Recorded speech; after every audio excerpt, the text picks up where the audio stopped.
Bonjour à tous et bienvenue.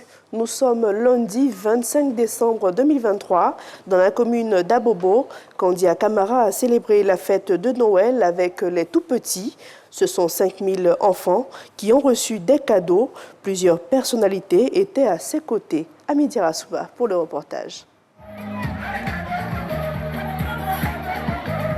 Plus de 5000 enfants issus de toutes les couches sociales de la commune d'Abobo célèbrent Noël avec Kandia Camara, premier magistrat, qui se prête bien au jeu, offrant plus de 1000 cadeaux de différentes natures à ses bouts de chou.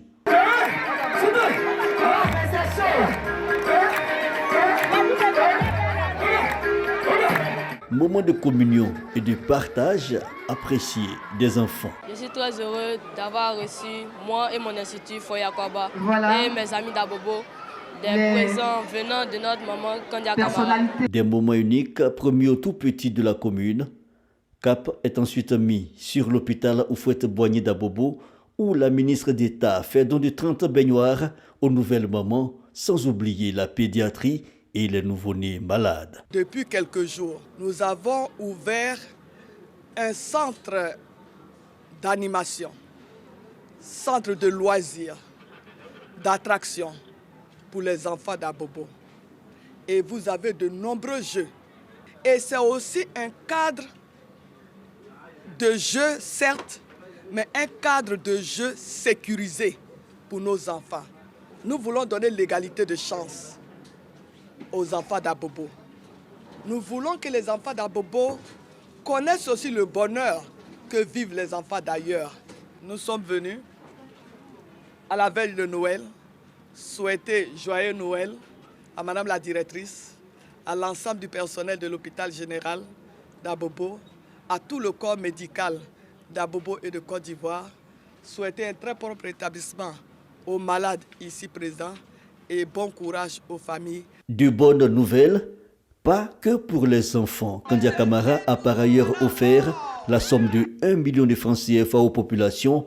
Pour les jours à venir, la mairie d'Abobo entend recruter 500 jeunes dans le cadre des TIMO, travaux d'intensité à main-d'œuvre, et financer leurs différents projets, puis accompagner les femmes pour leur autonomisation.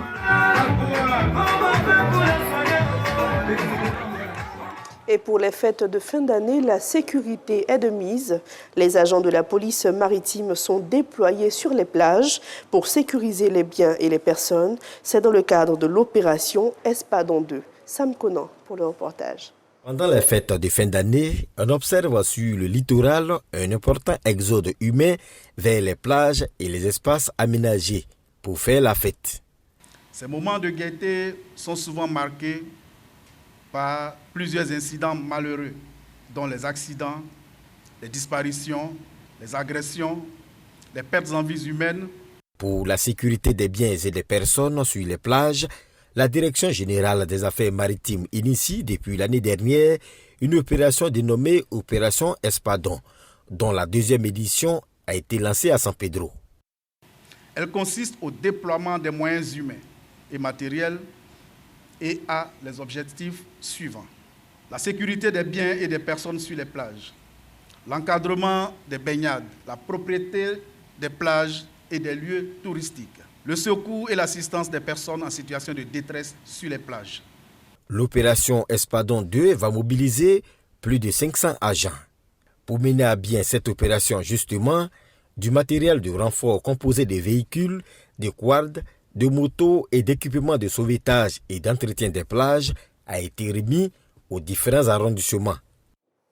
Dans l'actualité internationale au Tchad, les résultats provisoires du référendum constitutionnel du 17 décembre ont été annoncés. Selon la commission nationale chargée de l'organisation, le oui l'emporte à 86%. Le nouveau texte est censé ouvrir la voie à des élections pour un retour au pouvoir des civils.